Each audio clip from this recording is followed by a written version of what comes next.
Hello students, I welcome you all to English class. So students, in the previous class we have started the 10th chapter from your literature book, that is Creating a New World, which is written by Jiddu Krishnamurti. And we have seen that what Jiddu Krishnamurti is trying to say, he is actually willing to create a new world, that it will be a world which will be free of all the discriminations and all the problems we are facing these days. And going through these suggestions, there are like some 4 or 5 suggestions given here which we could take over to create a new world, that is the emerging issues, the problems of the current society. If we overcome with these problems, we could create a new world, right? And then author is trying to say about the power we hold and the power with desire, the power to dominate others, right? And we have also seen that these power arise out of loneliness and the desire to dominate. Okay, this is what we have studied yesterday. So moving on with the chapter.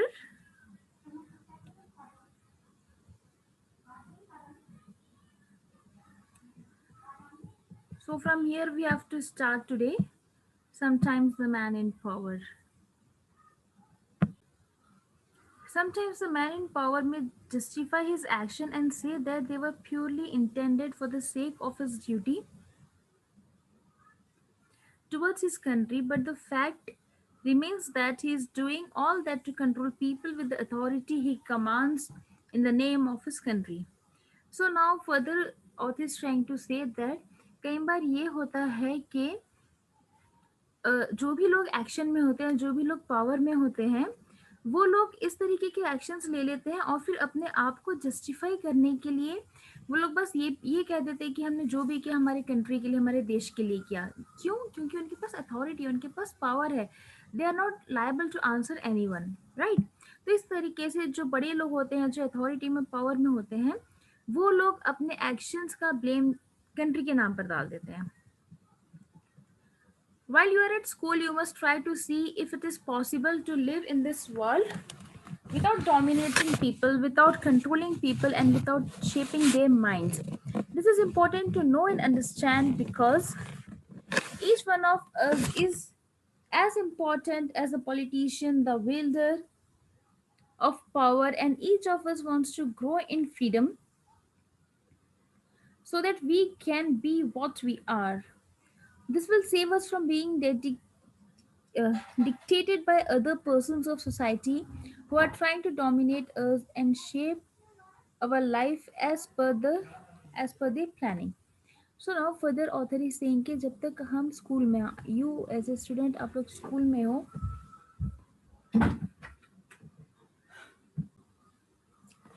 तब तक ये कोशिश करना है कि हम इस तरीके से अपनी लाइफ स्पेंड करें कि हम किसी के ऊपर डोमिनेट ना करें, बल्कि हम सबके साथ मिलकर रहें।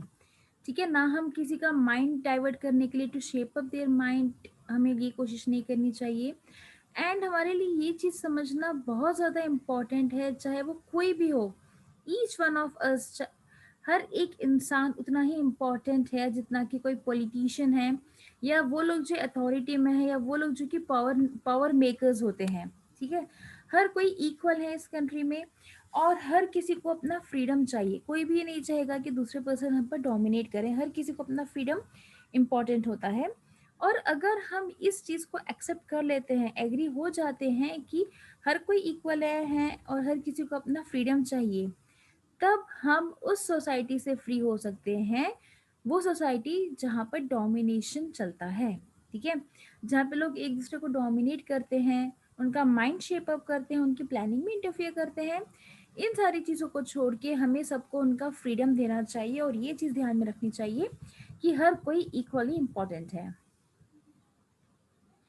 When you are controlled by another person or persons through money, through position, through status, the feeling that you are an individual, a human being, is completely denied and finally destroyed. So at school, you should try to create a feeling that this is our school, yours and mine, in the sense that you as a student are equally important as a teacher and the principal.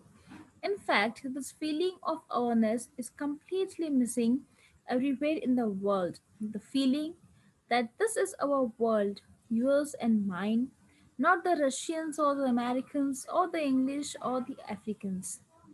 So now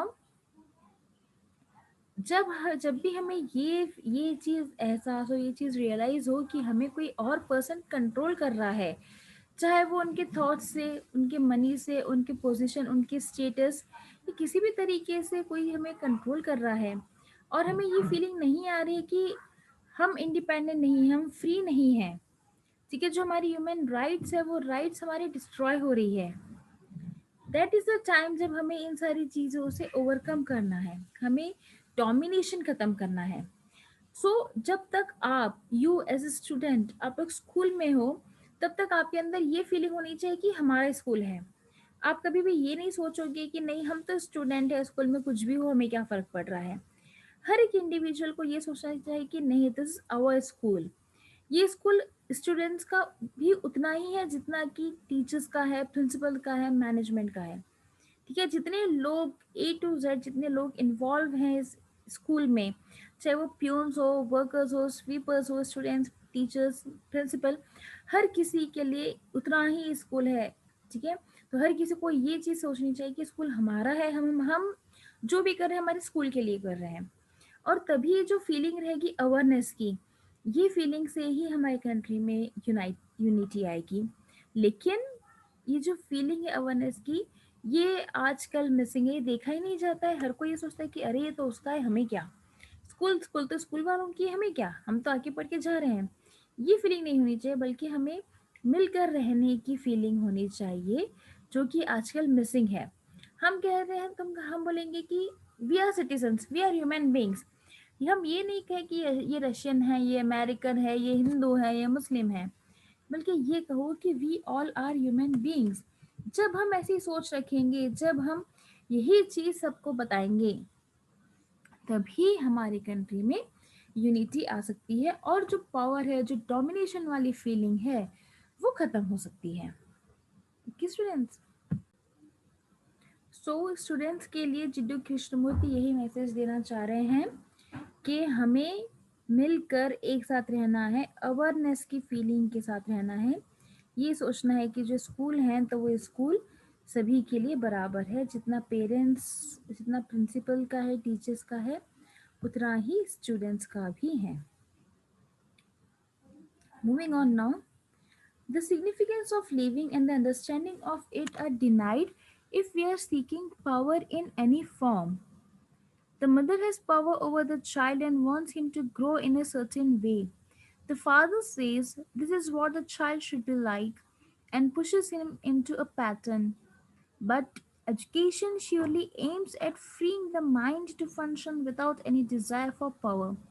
You should create a school that nurtures such ideas. Otherwise, you will go out of your school like most other human beings, witless and brimming and superficial information. You will have no clear initiative of your own, but will act like a machine controlled and driven by circumstances, by society, by politicians, because most of you thirst for power. So sit along with your teachers and principals to discuss how you can make your school the best school with a difference, which is as much as that of the teachers or the principals. So now further, जो significance है, significance of living है, understanding है, हर एक चीज़ किसी न किसी form का power Dzire करती है, राइट? लाइकवाइज मदर, अगर मदर का एग्जांपल लें, तो मदर के पास भी पावर है, मदर के पास ये पावर है कि वो अपने बच्चों को कंट्रोल करके रखती है। ठीक है? मदर सोचती है कि अगर उनके बच्चे हैं तो उनके तरीके से बड़े हो, उन्हें के ग्रोइंग अप का एक सर्टेन वे वो डिटरमाइन कर लेती हैं कि नहीं, ये चीज़ सही है, ये चीज़ गलत है, उनके बच्चों के लिए बच्चा इसी चीज़ से करेगा। फादर है तो फादर का अलग पर्सपेक्टिव होता है, उन्हें ये लगता, उन्हें ये चीज़ पता होती है कि उनके बेटा को आगे क्या बनना, उनके बच्चे को क्या बनना है। ठीक है? और वो यही कोशिश करते हैं कि फादर भी अपने बच्चों को उसी वे में ढकेलने की कोशिश करते हैं कि इसी पैटर्न में तुम जाओ तो आगे जाके तुम डॉक्टर इंजीनियर ये सब बनोगे, राइट। लेकिन जब बात एजुकेशन की आ जाती है, एजुकेशन क्या कर रहा है? एजुकेशन आपको इन सारे रेस्ट्रिक्शन से, इन सारे पावर से, इन सारे डोमिनेशन से फ्री कर रहा है। ठीक है, फर्दर ऑथर कह रहे हैं कि हमें ऐसे स्कूल बनाना है जहाँ पर यही आइडिया हो that we are free, we are from the desire for power, हमें कोई पावर की जरूरत नहीं है। एक ऐसा स्कूल हमें क्रिएट करना है। नहीं तो क्या होगा, अगर जब तक आपका माइंड इस चीज से फ्री नहीं होगा अबाउट डोमिनेशन, अबाउट पावर, आप कभी भी ब्रॉड माइंडेड नहीं हो सकते हैं। तब क्या होगा, जब आप अपने स्कूल खत्म करोगे, आप बाहर निकलोगे, then you will be just like other human beings जिनकी सेम सोच, सेम मेंटालिटी है कि हम सबॉर्डिनेट हैं और ये जूनियर्स हैं, राइट, कि हम सीनियर्स हैं, ये जूनियर्स हैं। हम भी दूसरों लोगों की तरह एक लाइक फूलिश रहेंगे और सुपरफिशियल इन्फॉर्मेशन ही रहेगी, that is artificial information, that is हमारे पास सिर्फ बुकिश नॉलेज रहेगी। उसके अलावा हमारे पास हमारी खुद की सोचने की शक्ति नहीं रहेगी। इसलिए इट इज़ वेरी इंपॉर्टेंट कि हमें भी इनिशिएटिव लेना चाहिए और जो पावर के डिज़ायर हैं उसे पूरी तरीके से ख़त्म करना है। लेकिन ये काम हम अकेले नहीं कर सकते हैं। ये काम करने के लिए हमें और लोगों की ज़रूरत होगी, हमें सोसाइटी की ज़रूरत है, हमें फ्रेंड्स की ज़रूरत है, हमें पॉलिटिशियंस की ज़रूरत है, हमें उन सारे लोगों की ज़रूरत है जिसमें पावर गेन करने की इच्छा है। ठीक है, तो यहाँ पे ऑथर एक ये मैसेज दे रहे हैं कि स्टूडेंट्स को, टीचर्स को, प्रिंसिपल्स को, सब लोग को साथ बैठ के डिस्कस करना चाहिए कि किस तरीके से हम हमारा स्कूल बेस्ट स्कूल बना सकते हैं। ठीक है, बेस्ट स्कूल बनाने के लिए क्या एक डिफरेंट चीज़ करनी होगी, ये फीलिंग सब में लानी होगी कि ये स्कूल सभी के लिए बराबर है। जितना ये स्कूल प्रिंसिपल का, टीचर्स का है, उतना ही स्टूडेंट्स के लिए भी है। Okay, I think it is this spirit that will save the world, not clever scientific inventions alone. Through this conviction, you and I will create together a world that is ours. But it is difficult to come by now because everything is mine and not yours. The thought of ownership is further influenced by many classes, many holdings, many nationalities. The feeling of awareness does not exist in this world, and without the feeling, we will have no peace in the world. You should understand this and imbibe these ideas so that when you go out of the school, you can create a new world. So now, a further author is saying that uh, सभी person को यही चीज़ mind में रखनी चाहिए कि हमें एक नया वर्ल्ड क्रिएट करना है तो हमें साथ मिलकर करना होगा, इंडिविजुअली कुछ नहीं होगा, बल्कि यूनिटी से ही सब कुछ होगा। लेकिन जो सबसे बड़ी डिफिकल्टी हम फेस करेंगे वो है this is mine and that is yours. The feeling of कि ये मेरा है, ये आपका है, ये तेरा मेरा करने वाली फीलिंग सबसे पहले हमें ख़त्म करनी पड़ेगी। ओके, देन जब ये फीलिंग होगी अवेयरनेस की, ये feeling isn't exist in the world. आज की दुनिया में देखा जाए तो हर कोई अपना नहीं मानता है, हर किसी को तेरा या मेरा ही लगता है, लेकिन हमारा है ऐसा कोई नहीं सोचता है। ठीक है, और जब तक का हमारे मन में फीलिंग नहीं होगी वर्ल्ड को लेके, पीस ऑफ द वर्ल्ड वाली फीलिंग होनी चाहिए, तभी हम डोमिनेशन से बच सकते हैं।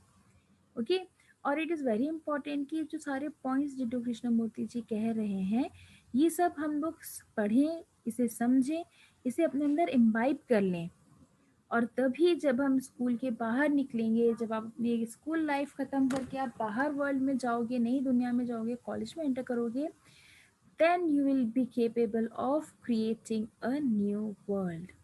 सो ये सारी चीज़ें आपको करनी है जिससे कि जो प्रिवेलिंग प्रॉब्लम्स है सोसाइटी की, इन प्रॉब्लम से ओवरकम हो सकते हैं और हम एक नया वर्ल्ड क्रिएट कर सकते हैं। Okay, so this was a chapter creating a new world by Jiddu Krishnamurti. I hope it is all clear to you, and if you have any doubt, you can just drop a message. Okay, thank you, class.